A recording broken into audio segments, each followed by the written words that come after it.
Terus memes kan dari sana jalan. Tersangka penganiayaan MAR umur 9 tahun yang dilakukan bibi dan pamannya pada pertengahan Mei lalu hingga meninggal dunia menjalani rekonstruksi pada Senin siang.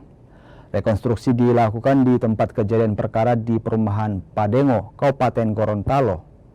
Selain kedua tersangka, polisi juga menghadirkan 3 kakak korban yang turut jadi korban penganiayaan. Ketiganya hadir sebagai saksi. Proses rekonstruksi menjadi perhatian warga sekitar. Dalam rekonstruksi, kedua tersangka memperagakan 63 adegan.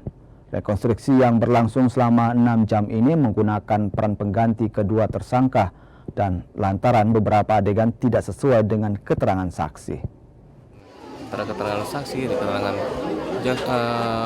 tersangka yang petunjuk-petunjuk lainnya untuk membuat terang kronologi yang memang terjadi pada hari kejadian. Tepatnya pada saat aniaya di ruang tamu, lalu diseret sampai ke kamar mandi, di mana di kamar mandi juga dilakukan penganiayaan lagi oleh tersangka 1, yang dimana dari keterangan ya memang trauma yang paling besar yang didapatkan pada saat itu.